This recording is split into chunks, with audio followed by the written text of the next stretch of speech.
palms over the skin. Spine erect with a smile. Take a normal breath in, breathe out.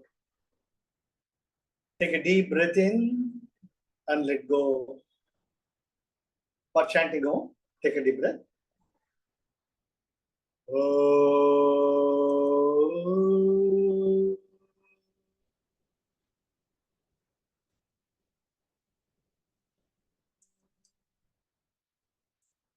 Another deeper breath.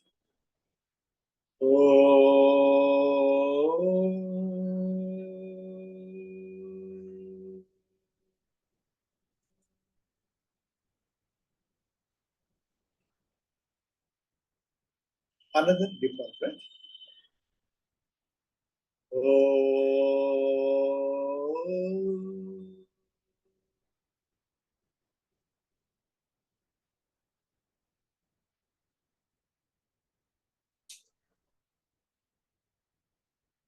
Slowly and gradually open your eyes. So, இப்போ நாம சைவ சித்தாந்தத்தின் அடிப்படையில் இருக்கக்கூடிய ஒரு மிகப்பெரிய சத்குரு, சமீப காலத்தியவர், நம்மிடையே 1957 வருடம் வரை இருந்தவர், வாழ்ந்தவர், கடப்பா என்ற இடத்தில் ஜீவசமாதி அமைய பெற்றிருக்கிறது. அவரை பத்தின நாம இப்ப அவர் எழுதிய ஜீவ பிரம்மைக்கிய வேதாந்த ரகசியம். எனக்கு எப்பவுமே ஆல்பர்ட் ஐன்ஸ்டைன் ஞாபகம் தான் வரும். He was making all his efforts to form a common formula to unite the universe with the subatomic world, which he couldn't. It's beyond. Whereas Kadapa சுவாமிகள் அவர் நம்ம ஜீவனா இருக்கும், பிரம்மம் எங்கேயோ இருக்கு, அளப்பரியது. இதுக்கு என்ன common thread? What is it? இதுல வேதங்கள்ல என்ன சொல்லுகின்றன, உபனிஷத்துகள்ல என்ன சொல்லுகின்றன, இதுக்கு எப்படி ஒரு காமன் த்ரெட் ஃபார்ம் பண்றதுன்னுட்டு he has successfully done it. That is what he has presented us, or rather blessed us with his book ஜீவ பிரம்ம ஐக்கிய வேத அந்த ரகசியம். அற்புதமா நம்ம அதான் பார்த்துக்கிட்டு இருக்கோம் நாம. ஸோ இன்றைக்கு நாம லாஸ்ட் டைம் வரைக்கும் நம்ம பார்த்தோம் என்னது என்றப்ப எது எல்லாம் நமக்கு ஒரு பந்தத்தை உண்டாக்குறது, எது பிரம்மத்திலிருந்து ஜீவனாக வேறுபட்டு பிரம்மத்தின் ஒரு எப்படி சூரிய ஒளியின் கதிர் இருந்தாலும் சூரிய ஒளியின் அத்தனை குணங்களையும் அந்த சூரிய கதிர் தனக்குள் உள் அடக்கி இருந்தாலும் தான் எந்த ஒரு பொருளின் மீது படுகிறதோ அந்த பொருளால் அது பிரதிபலிக்கப்படுகிறது. அதுபோல ஜீவர்களுடைய தன்மை பரபிரம்மத்தின் தன்மையில் ஒரு பகுதியாக இருந்தாலும் அது மற்ற ஞானேந்திரியங்களாலும் கர்மேந்திரியங்களாலும் இருக்கக்கூடிய மாயா மலம் மலம் கர்மலத்தின் மீது பிரதிபலிக்கப்படும் பொழுது அது தனிப்பட்ட ஜீவனாக உணரப்படுகிறது. அது தான் பிரம்மத்தின் ஐக்கியத்துடன் இருக்கக்கூடிய அந்த நிலையை இழந்து விடுகிறது. அதை திரும்ப பெறுவதற்கான வழிமுறைகள் தான் இப்ப நம்ம பார்த்துட்டு இருக்கோம்.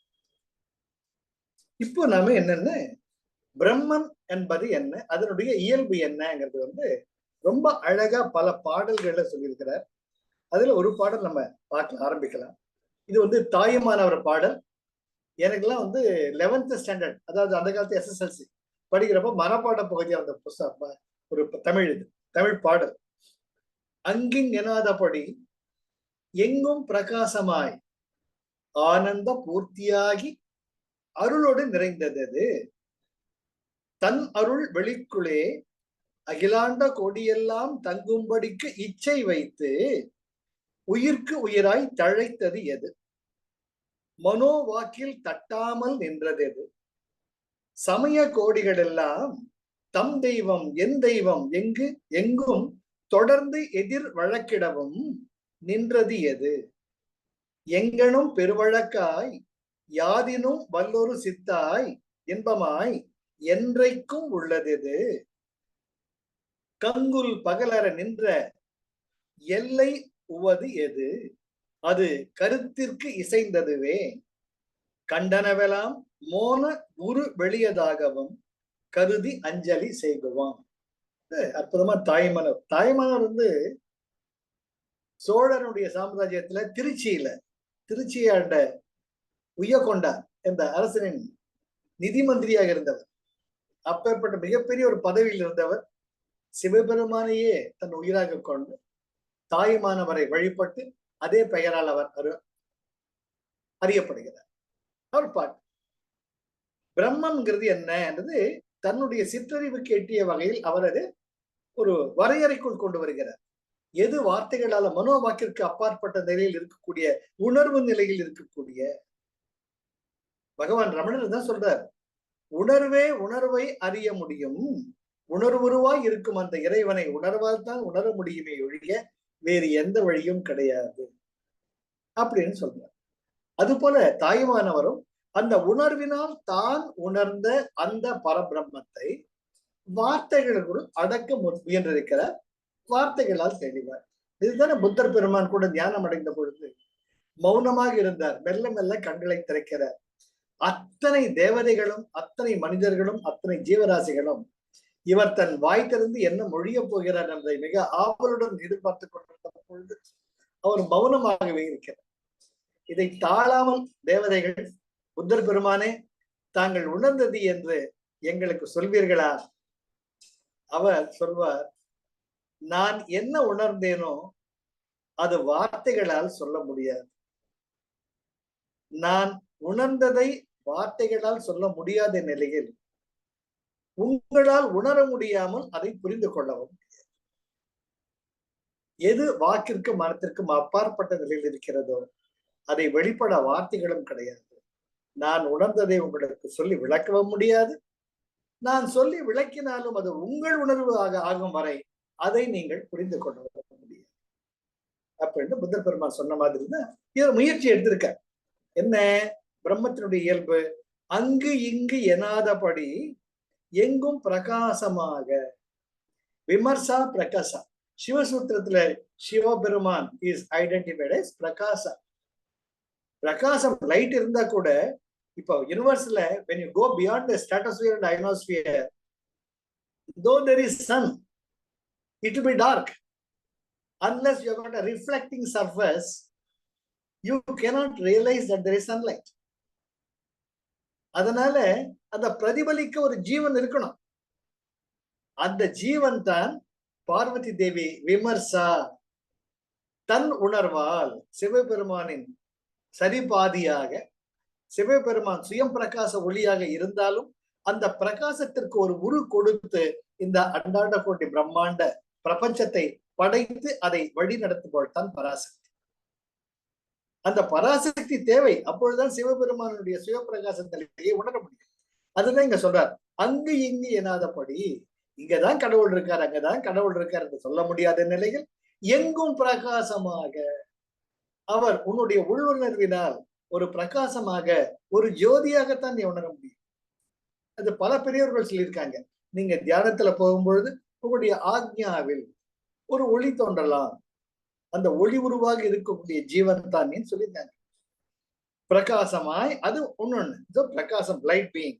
Always people will say the human being is a light being because நம்ம சூரிய மண்டலத்தில் இருக்கக்கூடிய ஜீவன். அடுத்தது ஆனந்த பூர்த்தியாகி, இட் இஸ் செல்ஃப் பிளிஸ்.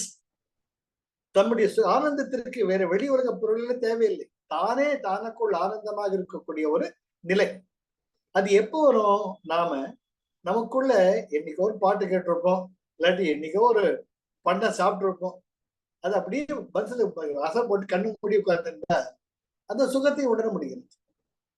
ஆனால் அந்த சுகத்தை உணர்வதற்கு ஒரு பண்டமோ ஒரு பொருளோ தேவைப்படுகிறது. ஒரு ரோஜா பூ தான் சவித்தர்க்க சமாதி, தர்க்கத்துக்கு அப்பாற்பட்டது. ஒரு ரோஜா பூ நீங்க பாக்குறீங்க, அந்த ரோஜா பூ கண்ணுக்கு மறைந்து விடுகிறது. ஒரு நாள் உட்கார்ந்து இந்த ரோஜா பூ நினைச்சு பார்த்தா அந்த ரோஜா பூ உருவம் உங்க மனசுல வருதா இல்லையா? அந்த ரோஜா பூ அப்படியே ரசிச்சு அந்த ரோஜா பூ நீங்க மாறிடும் பொழுது சவிதர்க்க சமாதி. அது போல ஆனந்த பூர்த்தியாகி உங்களுக்குள் ஆனந்த நிலையை தோற்றுவிக்கக்கூடிய ஒரு நிலைதான் அந்த பிரம்மம். அது எப்படி? பூர்த்தியாகி இல்லையா? பூர்ணமத பூர்ணமிதம் பூர்ணா பூர்ணமுதட்சதே பூர்ணஸ்ய பூர்ணமாதாய பூர்ணமேவா வசிஷ்யதே.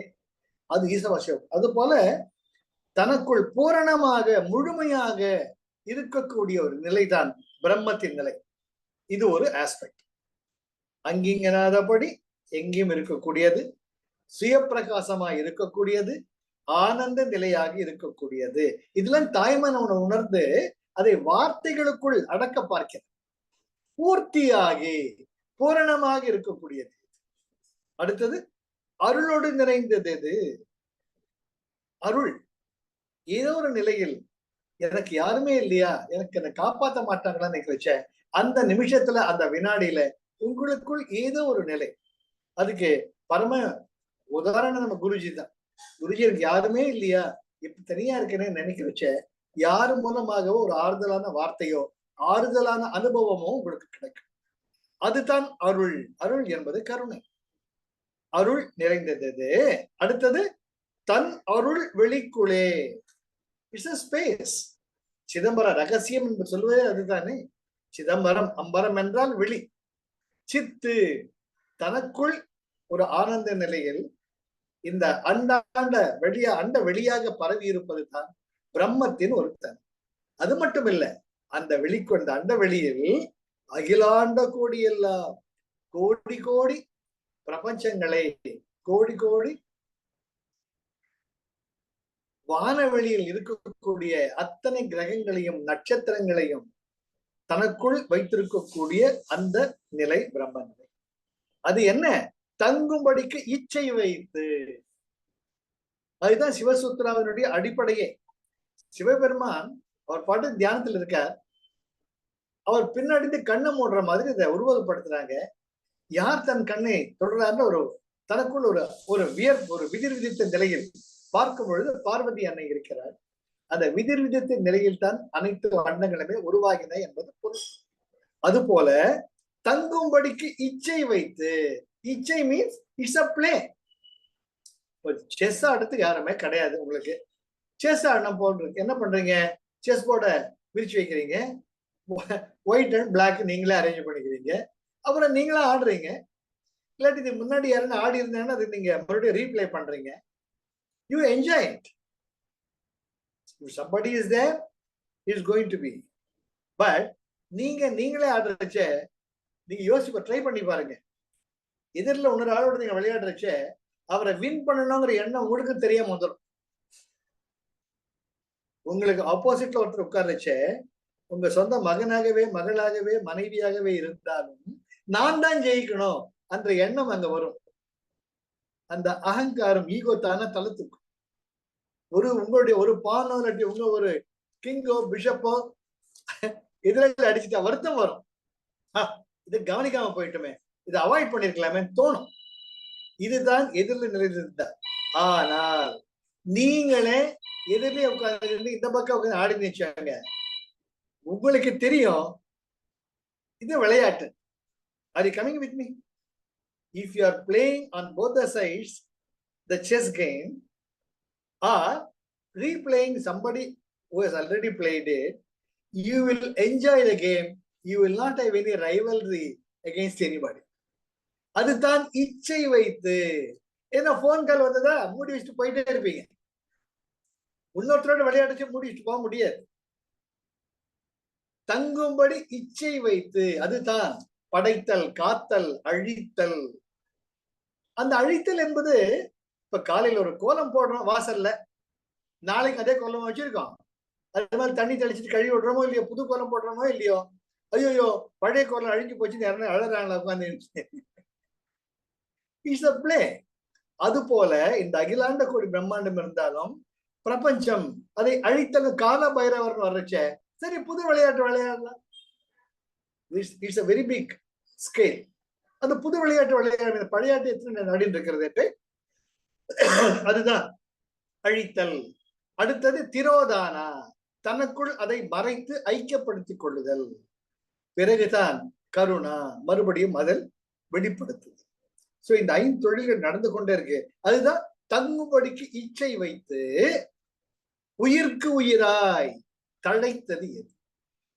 உயிர்க்கு உயிராய் ஒவ்வொரு படைப்பிலும் ஒவ்வொரு உயிர்ப்பிலும் அதன் உயிராக உணர்வாக இருக்கக்கூடியது தான் பிரம்மம். ஒரு சின்ன ஒரு கொசுவோ இல்லாக்கட்டும், ஈயோ இல்லாக்கட்டும், ஒரு புழுவோ தானாக நடக்குது. ஒரு எறும்பு பாத்தீங்கன்னா it is God life time. நம்ம எவ்வளவு நினைச்சாலும் ஒரு ஒரு எறும்பு ஒரு சிறக கூட உருவாக்க முடியாது. அதனால் உயிர்க்கு உயிராய் அந்த உயிரின் உயிராக தழைத்தது எது? அழகான வார்த்தை. தழைத்தது என்றால் பச பச பசன்னு அப்படியே வளர்ச்சி விடுவது இல்லையா? ஒரு பூ மொட்டாவிருந்து மலர் வச்ச அந்த அழகே அழகு. சூரிய பகவான் உதிக்கும் அழகே அழகு. அதுதான் தழைத்தது. அது போல இறைவன் என்பவன் விரிந்து கொண்டே இருக்கிறார். இந்த பிரபஞ்சம் என்பது விரிந்து கொண்டே இருக்கிறது. நீங்க பாத்தீங்கன்னா Hubble telescope even now is sending the thing, the total universe is going on expanding. தழைத்தது எது? இதெல்லாம் அடுத்தது மனோ வாக்கிற்கு தட்டாமல் நின்றது. தட்டுறதுன்னா எட்டி பிடிக்கிறது. இப்ப நமக்குள்ள தலையில சீலிங் இருக்குன்னு வச்சுக்கோங்க, செவரு இருக்கு, அதை தட்டி பார்க்கலாம். தட்டுதல் என்றால் உணர்தல், நமக்குள்ள நம்முடைய அளவிற்கு உட்பட்டு இருப்பது. ஆனால் மனோவாக்கிற்கு தட்டாமல் நின்றது எது? உன்னுடைய மனத்தாலும் வார்த்தைகளாலும் அந்த பிரம்மத்தை ஒரு எல்லைக்குள் அடக்க முடியாத நிலையை உடைய அதுதான் பிரம்மம். அது மட்டுமா, சமய கோடிகள் எல்லாம் பல பல மதங்கள், பல விதமான சமயத்தை உடையவர்கள். அவர் என்ன பண்றாங்க, எங்க தெய்வம் தான் பெருசு, உங்க தெய்வம் தான் பெருசுன்ட்டு முடிவில்லாம ஆர்கியூ பண்றாங்க. ஐயங்காரை கேட்டா பெருமாள் தான் பெருசும்பாரு, ஐயரை கேட்டா சிவபெருமான் தான் பெருசும்பாரு, காளிகா உபாசகனை பார்த்தா காளி தான் பெருசும்பாங்க, முருகப்பெருமான் குமாரம் அவரை கேட்டாங்கன்னா இல்ல முருகப்பெருமான் தான் பெருசும்பாங்க. இது போல அனைவராலும் உயர்ந்த, தமக்கு மிக அற்புதமான உயர்ந்த நிலையை வைத்து வணங்கக்கூடிய சக்தி இது. நமக்கு அவங்க அவங்க பிரதிவாதம் வாதம் அது முக்கியம் அல்ல. அவங்களுக்கு அவங்க நிலை வசதி, தப்பே கிடையாது. இப்போ அவங்க நமக்கு நம்ம நம்ம பேரன், முக்கியமா பேரன் பேத்தி தான். இப்ப 6ஆம் வருஷம் எடுத்துக்கிட்டா 6ஆம் வருஷம் தம் பேரன் தான் உலகத்திலேயே அற்புதமான பேரன் சொல்லுவார். அவன் நடக்கிற அழகன்னா, பேசுற அழகன்னா, இந்த மாதிரி ஒரு குழந்தைய உலகத்துல பார்க்கவே முடியாது சார். நான் நினைச்சுப்பேன் என் பேத்தி இப்படிதான் இருந்தான். சோ அவரவர்கள் சைவ சித்தாந்தத்துல பார்த்தா அப்பர் பெருமான், சுந்தரர், சம்பந்தர், மாணிக்க வாசகர், அவர் தான் சிவபெருமான் தான் வசத்தின்னு அடிப்பாங்க. அதே போல இங்க பாத்தீங்கன்னா வேதாந்த அருள் வேதாந்த தேசிகன், ராமானுஜர் எல்லாருமே இவன் தான் ஆழ்வார்கள்லாம் கிடையவே கிடையாது, எங்க பெருமாள் தான் பெருசுன்னா தப்பு கிடையாது. ஏன்னா மிக உயர்ந்த நிலையில் ஒரு நற்குண சற்குண பிரம்மம் இல்லையா, நிர்குண பிரம்மம் சற்குணம். சோ அந்த சத்துவ நிலையில் வணங்கும் பொழுது ஒரு உருவம் தேவைப்படுகிறது, கல்யாண குணங்கள் தேவைப்படுகிறது. அதனால் இவர்கள் சொல்ற சமய கோடிகள் எல்லாம் தம் தெய்வம் என் தெய்வம் எங்கு தொடர்ந்து எதிர் வழக்கிடவும். ஆதிசங்கரர் காலத்துல பாத்தீங்கன்னா சமண மதமும் பௌத்த மதமும் தலைவிரித்தாடியது, உச்சத்தில் இருந்தது. சோ அப்போ அவருக்கு அது தேவைப்பட்டது. அவர் போயிட்டு எதிர் வழக்கிட்டு இல்லை, இது ஒரு நிலை, சிவபெருமான் தான் பாக்குறோம் இல்லையா. பிரதிவாதம் வாதம், பிரதிவாதம் பயங்கர அண்ணாச்சாரியா தான் ஒருத்தவங்க இருந்திருக்க.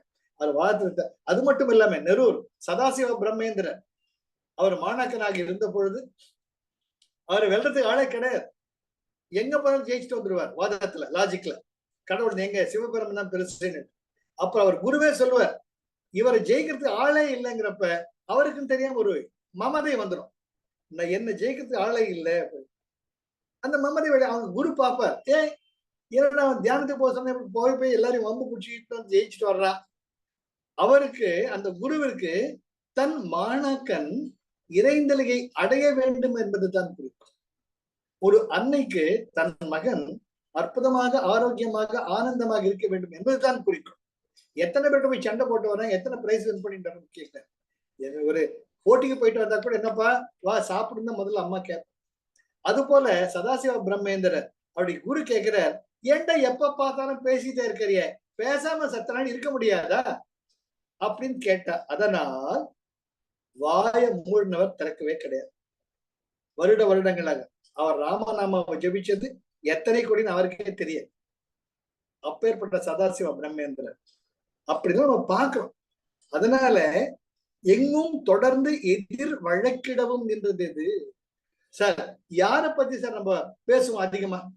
ஒரு உன்னதமான இப்ப சூப்பர் ஸ்டார் பத்தி பேசலாம், இல்ல கட்டி மோடியை பத்தி பேசுவாங்க இல்லையா, ரோட்ல எங்கேயும் நடக்கிற போற குப்புசாமி பத்தியா பேசுவாங்க, செலிபிரிட்டி.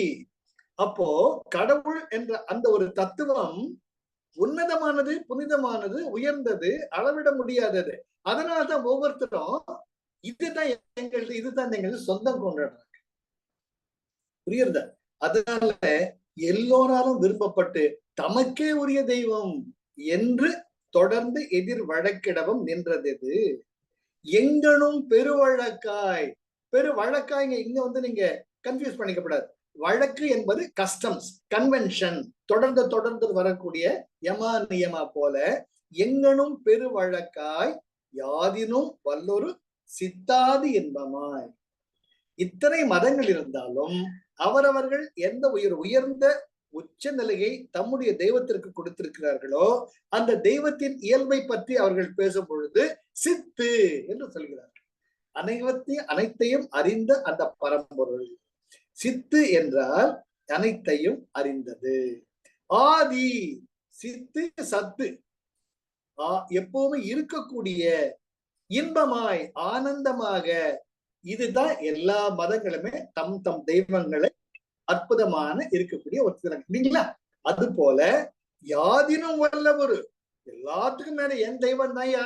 அந்த தெய்வம் எப்படிப்பட்டது? சித்து சத்து இன்பமானது அப்படின்னு சொல்லுவாங்க. ஸ்ரீரங்க பெருமாள், ரங்கநாத பெருமாள் படுத்துட்டு இருக்கார், அவரை பாக்குறச்சு ஆனந்தமா இருக்குது. அவர் கோயிலுக்கு போயிட்டா வேற ஒண்ணுமே வேண்டாம் அப்படின்னுட்டு அவர் சித்து சத்து இன்பம். இங்க அருணாச்சலேஸ்வரர் கோயிலுக்கு போயிட்டு வராங்க, என்னங்க அண்ணாமலை, அந்த மலையை பார்த்தாலே போதுமேங்க, சித்து சத்து இன்பம் வருதுங்க. அது போல ஒவ்வொருவரும் அவரவர்கள் நிலையில் தாம் எந்த ஒரு தெய்வத்தை உச்ச நிலையில் வைத்திருக்கிறார்களோ அந்த தெய்வத்தின் இயல்பு என்று சொல்லும் பொழுது சித்து சத்து இன்பமாகத்தானே விளங்குகிறார்கள். ஆக அந்த பிரம்மமானது எந்த சமயத்தாரால் எப்படி எப்படி வழிபட்டாலும் அவர்களால் உணரப்படுவது சித்து சத்து ஆனந்தம். அவர்கள் தொடர்ந்து எதிர் வழக்கடினாலும் அவர்கள் தம்முடையவராக உணரப்படுவது இதுதான்.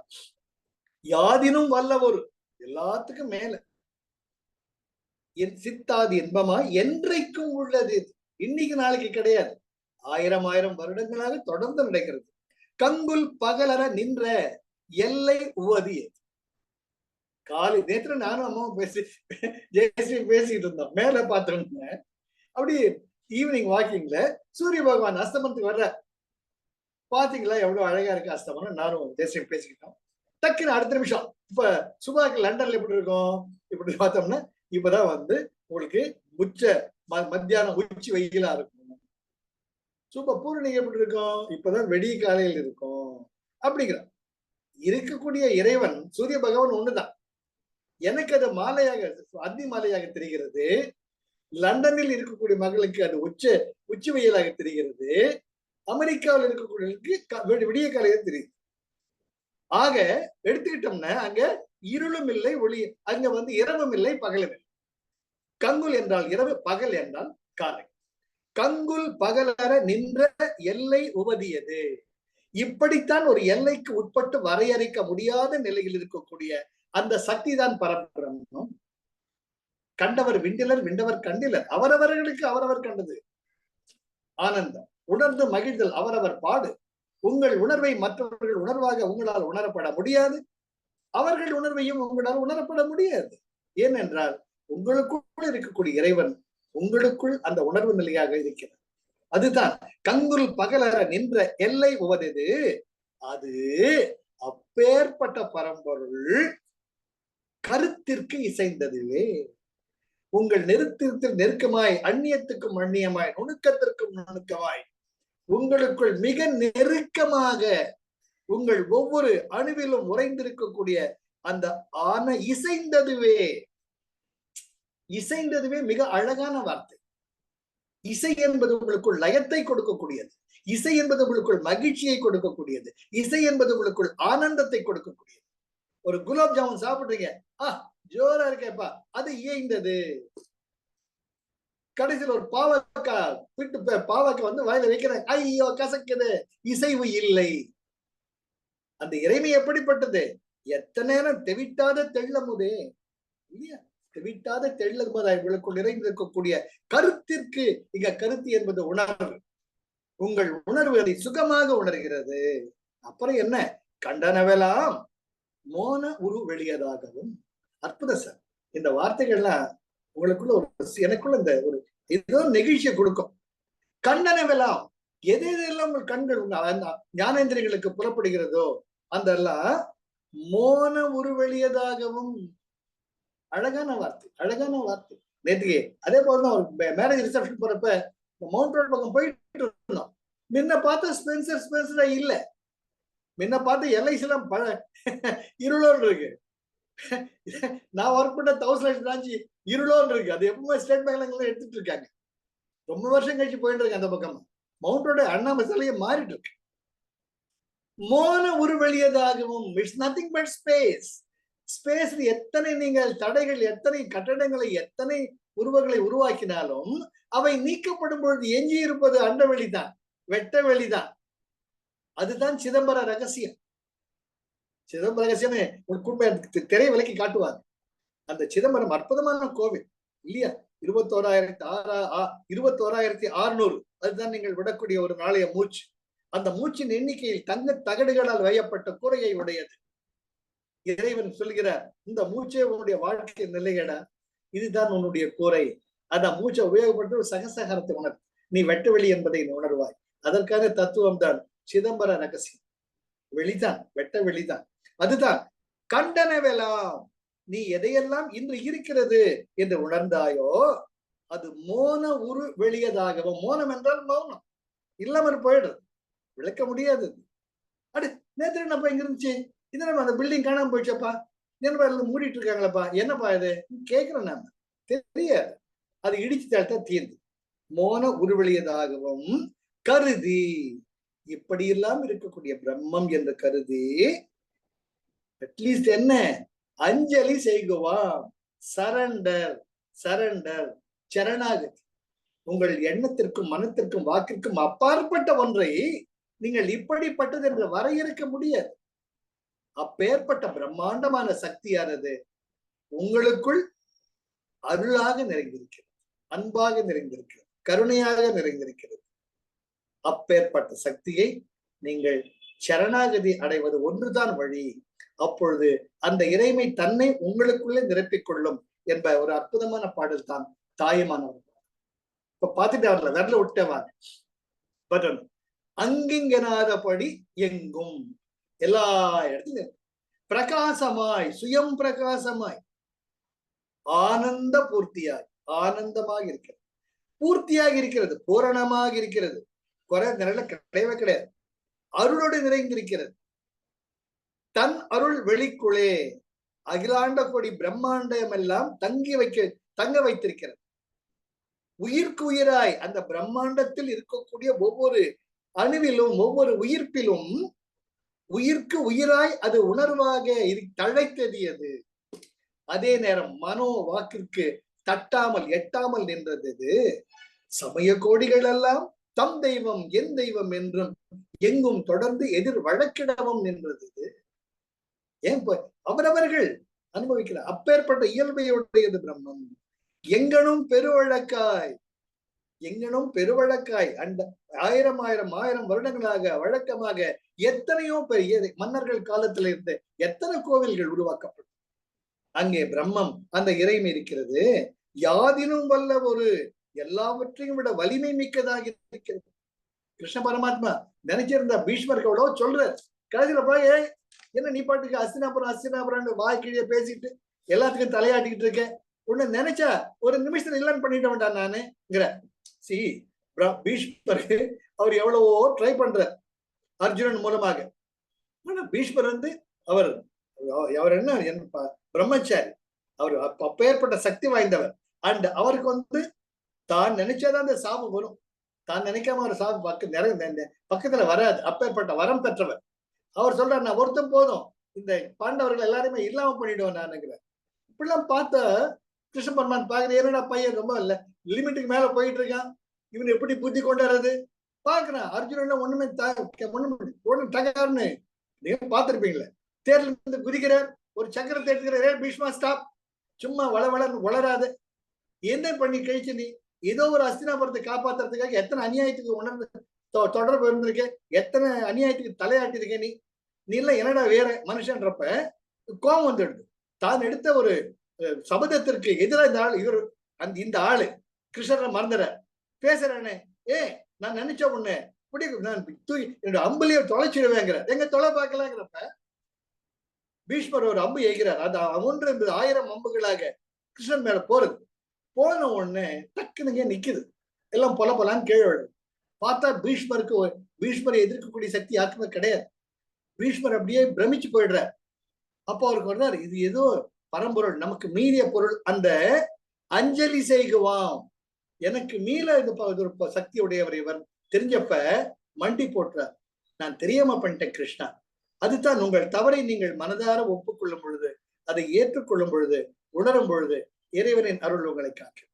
கிருஷ்ணனுக்கு அவர் மேல வாஞ்ச வந்து என்ன பீஷ்மா பண்ணிட்டு இருக்கு, எத்தனை 1000 வருஷம் வந்து இந்த மாதிரி தலையாட்டிட்டு இருப்ப, கொள்ளு பேரன் பார்த்தாச்சு, கொள்ளு பேரனை பார்த்தாச்சு, சேர வேண்டாமா நீ மோட்சத்துக்கு, வைகுண்டத்துக்கு வர வேண்டாமா? அப்போ உணர்றார், நான் தயார், என்னை நீங்கள் எடுத்துக்கொள்ளலாம் என்றப்ப அது அப்படி போறது.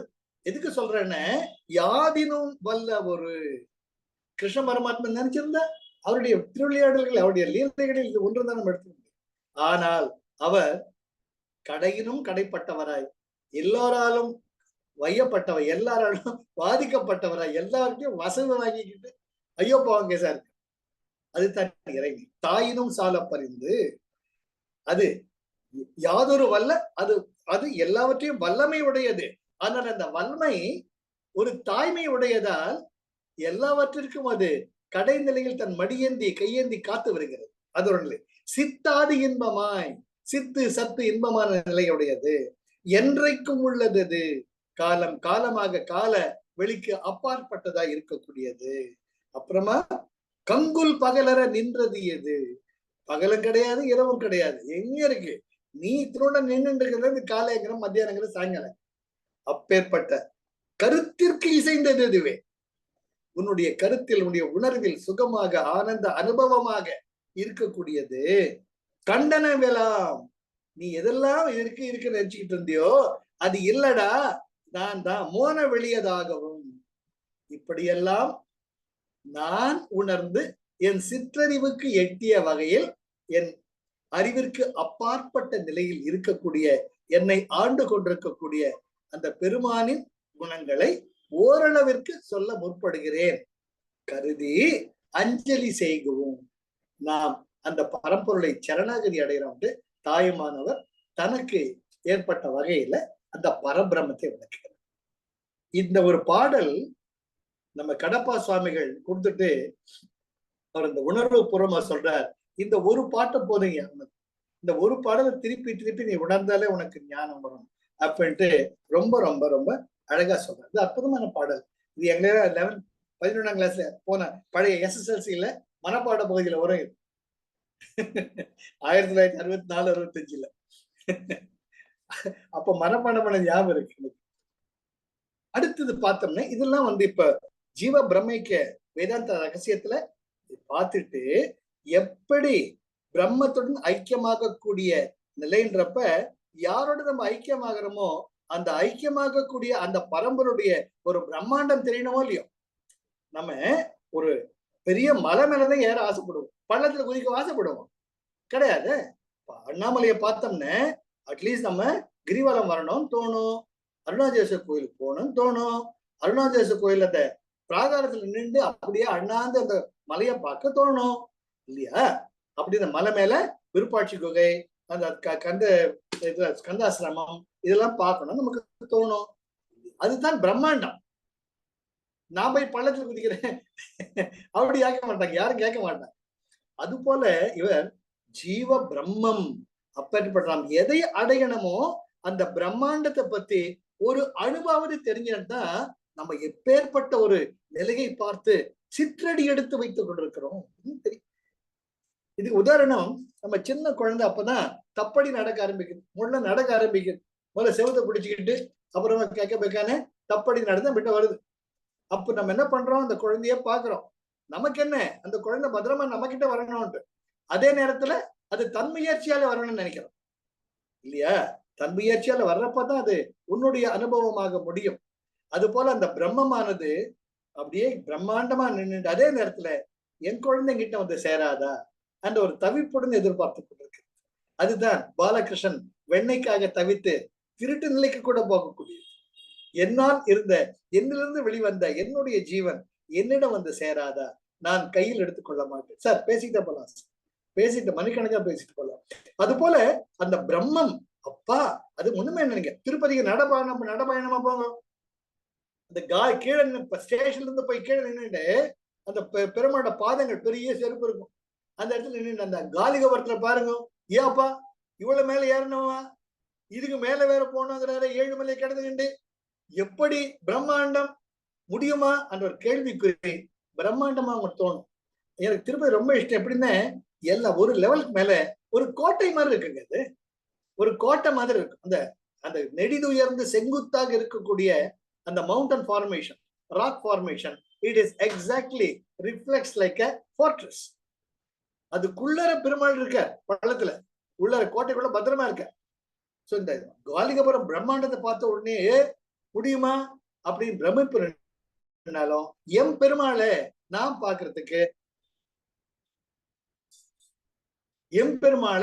பாக்குறதுக்கு உடனே போகணும்ன்ற அந்த உத்வேகமும் வருதா இல்லையா? எவ்வளவு கஷ்டப்பட்டாலும் சரி நான் போய் பெருமாளை பார்க்கத்தான் செய்வேன். அந்த உணர்வு வந்த அப்புறமா கிடுகிடு நடக்க ஆரம்பிக்கும். மூச்சு வாங்குது, தாகம் எடுக்குது, கொஞ்ச நேரம் நின்று தண்ணி குடிச்சிட்டு அப்பா ஜில்லுன்னு காத்து வாங்கிட்டு மறுபடியும் போறோம் இல்லையா? என்ன நமக்குள்ள இருக்கக்கூடிய இந்த இறைமை வா வா வாங்குது. ஒரு காந்தம் முடிவை எடுத்து விட்டால் இரும்பு துகளுக்கு அங்கே சுதந்திரம் கிடையாது. அது போல பெருமாளை நினைச்சு கேடுகிடும் ஏறிடணும். அது போல தானே கந்தாசிரமம் பார்த்தோம்னா சின்ன அழகான நீரூற்று இருக்கு. நம்ம ரமண மகரிஷி அங்க இருந்தார். விருப்பாட்சி குகையில 17 வருஷம் மௌனமா இருந்தார். அதை நினைக்கிறச்சியே முதல்ல போன வேலையில ஆசிரமத்தை பார்த்துட்டு நேரம் அங்கதான் போனோம். அந்த உத்வேகம் வருதோ இல்லையோ, அந்த உத்வேகம் ஒவ்வொரு உயிருக்குள்ளும் இருக்கிறது. அந்த உத்வேகம் தான் நமக்கு மோட்டிவேஷன். அந்த சரணாகதி போறச்ச உங்களுக்குள்ள அற்புதமாக அதுதான் நீங்க கடப்பா சுவாமிகள் அந்த உத்வேகத்தை நமக்கு கோடிட்டு காட்டுகிறார். பாத்தியா, எப்பேற்பட்ட ஒரு பிரம்மத்தினுடைய ஒரு அங்கமாக நீ இருக்கிறாய், அந்த பிரம்மமாக ஆக வேணாமா, நீ ஆகணுமோ இல்லையோ, வா என் கூட வழி காட்டுறேன். சார் என்ன ஒரு அற்புதமான ஒரு தாயினும் சால பரிந்துட்டு இந்த கடப்பா சுவாமிகள் நம்ம பையன் உருப்படணும்ன்றதுக்காக வழிகாட்டுறார் இல்லையா? அது மிக ஒரு அற்புதமான அனுபவம். அது கடைசியில பார்த்தோம்னே அவர் என்ன சொல்றார், இந்த பிரம்மாண்டத்தை உணரணும்னு அவர் கொடுக்கிற அடுத்த அற்புதமான உதாரணம், ராத்திரியில அந்த வானவெளியப்பா எத்தனை நட்சத்திரங்கள் இருக்கு. அந்த அமாவாசை இருட்டுல நீ பார்த்தீங்கன்னா அங்கங்க நட்சத்திரங்கள் அப்படியே ஜொலிச்சுக்கிட்டு இருக்கு. இந்த நட்சத்திரங்கள்லாம் எப்படி இருக்கு, இதெல்லாம் யார் படைச்சது, இது எப்படி இருக்கு, அந்த கேள்விக்குறி தானா வருதா இல்லையா? இதையெல்லாம் நான் உணர முடியுமா, எவ்வளவு அழகாக இருக்கிறது என்ற ஒரு உணர்வு நிலை நட்சத்திரத்தை கொடுக்கு, நட்சத்திரங்கள்லாம் கொடுக்கு. அப்ப இவர் என்ன சொல்ற, நட்சத்திரங்கள் எல்லாம் ஒரு அதிர்வு நிலையில் உணர்வுடன் உயிர்ப்புடன் இருக்கின்றன என்று தன்னுடைய தான் உணர்ந்த நிலையை கடப்பா சுவாமிகள் சொல்வார். இதுதான் மன்மந்திரா, சப்த ரிஷி மண்டலம். அந்த ரிஷிகள் எல்லாம் இந்த உலகத்தை நல்வழிப்படுத்துபவர்கள் சொல்லிட்டு வர்றச்ச அவரு கடைசியில சப்தரிஷி மண்டலத்தை சொல்றப்ப இவர் சொல்றார், சின்ன குழந்தை மாதிரி, ராத்திரி அமாவாசை வீட்டுல பாரு, கட்டிலுக்கு 4 கால் இருக்குமோ இல்லையோ, அந்த 4 கால் போல ஒரு நாற்சதுர வடிவத்துல ஒரு 4 நட்சத்திரம் இருக்கும். அந்த நட்சத்திரத்துக்கு கீழே கொஞ்சம் இன்னொரு நட்சத்திரம் இருக்கும். அந்த நட்சத்திரம் தான் வசிஷ்டர் அப்படிங்கிற. 4 கால் இருக்கு. அந்த 4 கால் கீழே பார்த்தீங்கன்னா நேர்கோட்டுல ஒரு நட்சத்திரம் இருக்கும். அந்த நட்சத்திரம் தான் வசிஷ்டர் நட்சத்திரம். அது பக்கத்துல இத்தனோட நட்சத்திரமா கண்ணுக்கு தெரிஞ்சும் தெரியாம ஒரு குட்டி நட்சத்திரம் இருக்கும். அதுதான் அருந்ததி நட்சத்திரம்.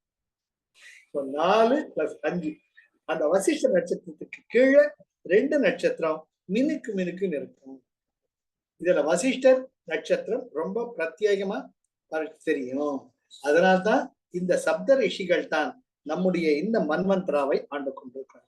பரத்வாஜ் சுவாமிகள், அது போல அத்ரி மகரிஷி, விஸ்வாமித்ர மகரிஷி, அது போல வசிஷ்டர் மகரிஷி, அகஸ்தியர் மகரிஷி, இது மாதிரி 7 மகரிஷிகள் நான் சொல்றேன். அவர்கள் அனைவரும் தான் இந்த கலியுகத்தில் மக்களை நல்வழிப்படுத்தி இறை வழிகள் நடத்தி செல்கிறார்கள். அதனால்தான் அருந்ததியும் அருந்ததி அன்னையும் வசிஷ்டரும் தான் அற்புதமான தம்பதிகளுக்கு கருதப்படுவார். அதனால்தான் நம்ம கல்யாணமான கூட அருந்ததி நட்சத்திரம் பார்க்கணும்ன்றது. அருந்ததி நட்சத்திரம் மிக அற்புதமான பதிவிரதையாம், பத்தினியாம். அதை பார்க்கறச்சே நம்ம கல்யாணத்துல பார்த்தோம்னா பட்ட பகல்ல மத்தியானம் 10 மணி முகூர்த்தம் இருக்கும். அங்க சப்தபதி காலுக்கு மிஞ்சி போடுறச்சு அவர் கேட்பார், பையன் கேட்பான், குருக்கள் சொல்லுவார், நம்ம அவர் கண்ணே அருந்ததி தெரிகிறதா என்று தெரியும். உடனே மேல பார்ப்போம், ஓ தெரிகிறது, ஃபைன், அடுத்த எடுத்து வைப்பாங்க. இவ சொன்னவருக்கும் தெரியாது, பார்க்கிறவருக்கும் தெரியாது. ஆனால் அது ஒரு உணர்வு.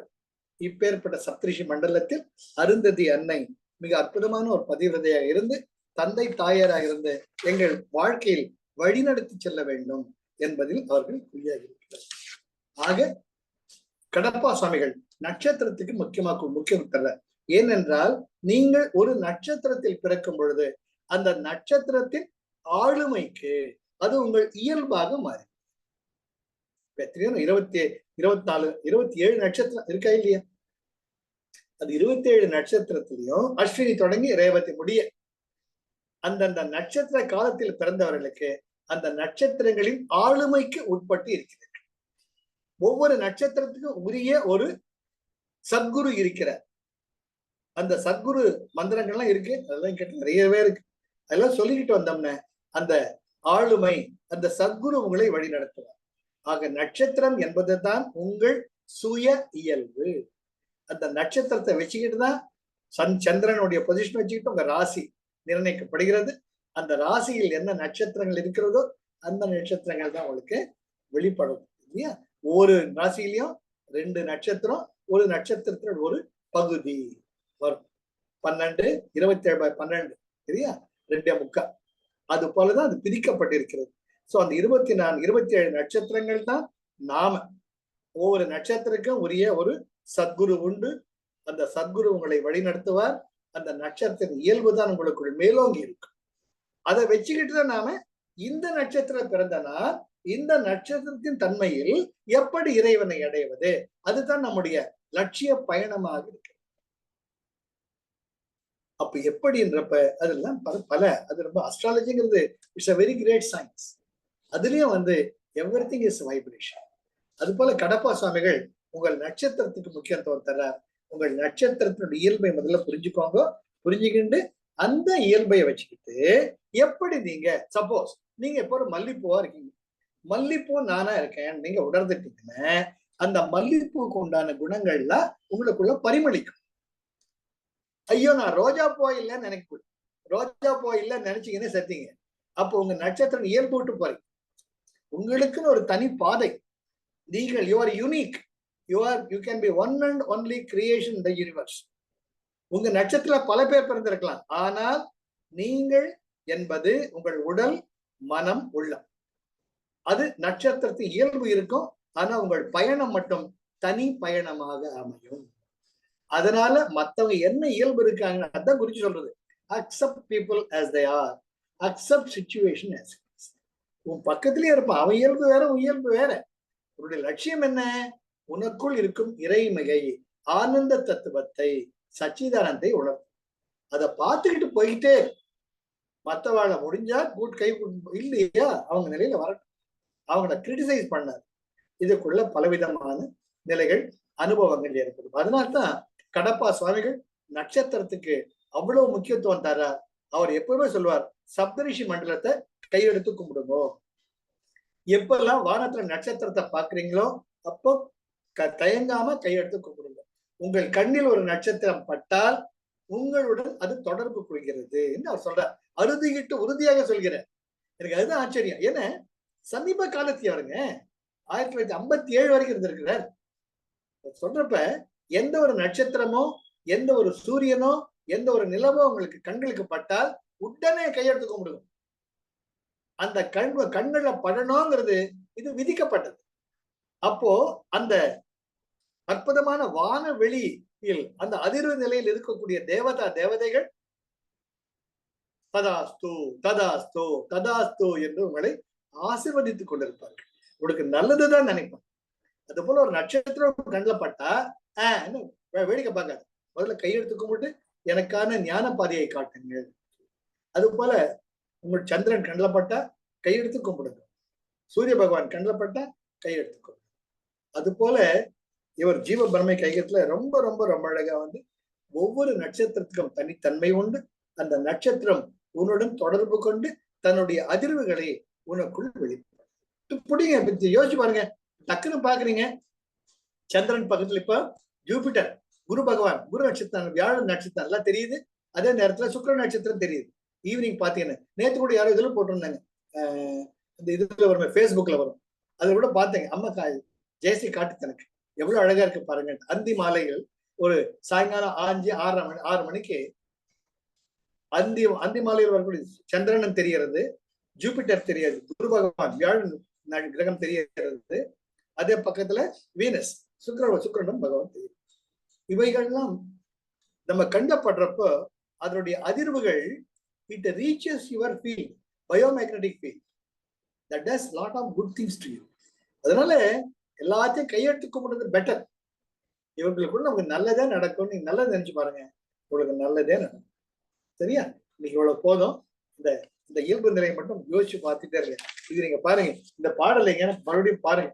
எங்கேயோ ஒண்ணு, அங்கிங்கனாதபடி எங்கும் பிரகாசமாய் ஆனந்த பூர்த்தியாகி அருளோடு இறைந்தது தன்னருள் வெளிக்குடைய அகிலாண்ட கோடி எல்லாம் தங்கும்படிக்கு ஈச்சை வைத்து உயிர்க்கு உயிராய் தழைத்தது மனோவாக்கிற்கு தட்டாமல் நின்றது சமய கோடிகள் எல்லாம் தம் தெய்வம் என் தெய்வம் எங்கும் தொடர்ந்து எதிர் வழக்கிடவும் நின்றது எங்கனும் பெருவழக்காய் யாதினும் வல்லொரு சித்தாதி என்பமாய் என்றைக்கும் உள்ளது கந்துல் பகலர நின்ற எல்லை ஓதது அது கருத்திற்கு இசைந்ததுவே கண்டனவெல்லாம் மோன உருவழியதாகவும் கருதி அஞ்சலி செய்வோம்.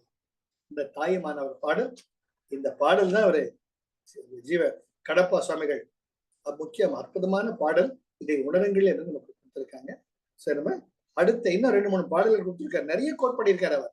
அருள் பிரகாச வள்ளலார் சொல்றார், திருக்குறள் சொல்றார், பெரிய வைஷ்ணவ ஆழ்வார்த்தைகள் சொல்றார், நிறைய இருக்கு. ரொம்ப அழகான அற்புதமான புஸ்தகம். என்ஜாய் பண்ணி படிச்சுட்டு இருக்கேன், அதுதான் ஷேர் பண்ணிருக்கேன். சரியா? இங்க இது போதும். Life is love, life is Joy, life is enthusiasm. இதை நான் ஷேர் பண்ணிக்கணும்னு நீங்க ஷேர் பண்ணிக்கலாம்.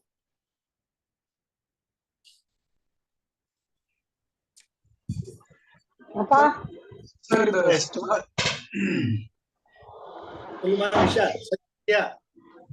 ஃபைன்பா, கொஞ்சம் வலிக்கிறது, பட் மத்தபடி ஃபைன்பா.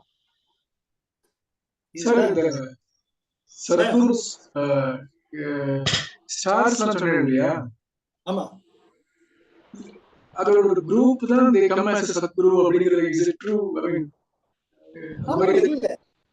சத்குருவா இருந்தாலும் உடம்புன்ற ஒரு கருவியில் இருக்குச்சே, ஏதோ ஒரு நட்சத்திரோட தொடர்பு இருக்கும். அதனுடைய குணங்கள் உங்களுக்குள்ள அப்படியே இருக்கும். Your body, your mind and your emotions will be under the influence, motherly influence of that star. அது உங்களுக்கு நல்லதான் ஏற்படும். அதனால உங்கள் இயல்பை உணர்ந்து அந்த வழியில போய்கிட்டே இருக்கணும். மத்தவனை பத்தி பேசப்படாது, மத்தவனை பத்தி கிழிச்சு நம்ம வழியை பார்த்து போயிட்டே இருக்க வேண்டியது. அதாவது சத்குரு சார் குருஜி ஜகிவாஸ் ஸ்டார்ஸ்ல வரலாம் அப்படிங்கிறது. is it like that? அந்த மாதிரியா sir? they are also made up of the influence of stars. அதான் குருஜிக்கு அவர் பிறந்த அன்னைக்கு நம்ம கோவில் எல்லாம் போய் அர்ச்சனை பண்ணல. அவர் நல்லா இருக்கணும்ன்றதுக்காக, அவர் நல்லா இருந்தா என்ன எல்லாருமே நல்லா இருக்கும். அதனால அது ஒவ்வொருத்தருக்குமே அந்த இயல்பு உண்டு. அந்த இயல்பு போயிட்டு நான் சொல்லி கேட்டிருக்கேன், நட்சத்திர குணாதிசயங்கள் இவங்கள்ட்ட இருக்கு அப்படின்னு. Very important. ஒவ்வொரு நட்சத்திரத்துக்கும் ஒரு அக்ஷரம் இருக்கும். ஒரு தானியம் இருக்கும், இன்ஃப்ளூயன்ஸ் ஒரு உலோகம் இருக்கும், ஒரு ரத்தின கல் இருக்கும். அது எல்லாம் உங்களுக்கு influence very very important, very important. அதனால பேர் வைக்கிறது அந்த காலத்துல ஒரு நட்சத்திரம் 4-5 அக்ஷரம் இருக்கும். அக்ஷரம், க்ஷரம் என்றால் முடிவை உடையது, அக்ஷரம் முடிவற்றது. அந்த பேர் இப்ப தனராஜ் கூப்பிட்டா அந்த தாங்கிறது என் காதல விட வச்ச அந்த அதிர்வுகள் எனக்குள்ள ஏற்படும். You are nothing but your cerebrospinal fluid. Cerebrospinal fluid will be going on, vibrating with. Whenever it is positive, you expand. That is a secret. அதனால அந்த பேர் கொடுக்கறப்ப கூட அந்த பேர் வச்சு காதல விடணும். அப்பா யூசுவலா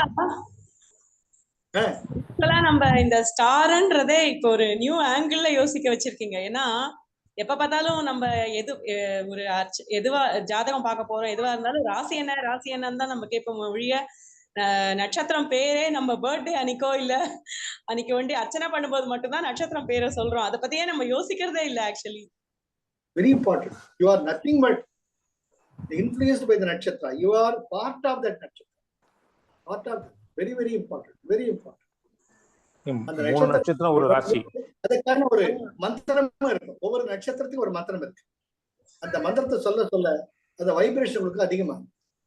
கெருகம்பாக்கம்ல ஒரு சிவன் கோவில் இருக்குப்பா. அங்க எந்தெந்த நட்சத்திரத்துக்கு என்ன ராசி, எந்த சித்தர் சித்தர் ஒன்னொன்னு நட்சத்திரத்துக்கும் ஒரு காயத்ரி இருக்கு. அதெல்லாமா எழுதி அவ எல்லாம் ஹோல் கோவில் ஃபுல்லா அதுல பிரிண்ட் பண்ணி வச்சிருக்கா.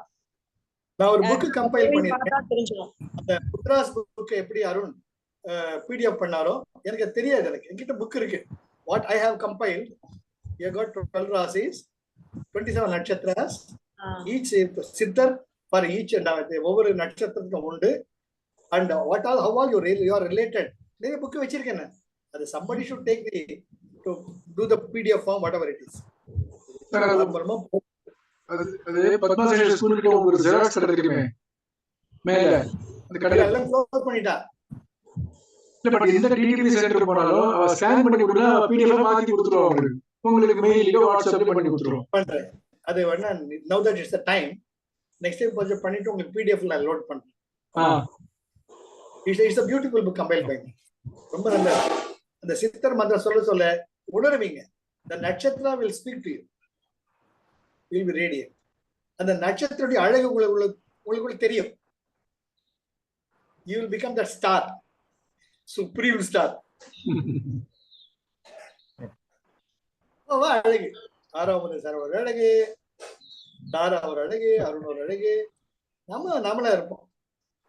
ஒரு பூமாலையில எல்லா விதமான அழகான மலர்கள் சேர்ந்தா தானே அது பூமாலை. அதுதானே மலைக்கு அழகு ஜாஸ்தி. ஒரே கலர் இருந்தா போர் அடிச்சிடும், விதவிதமா இருக்கலாம். சோ அது போல நம்ம எல்லாம் ஒரு மாலையை தேடும். ஓகே, ஜெய் குருதேவ்.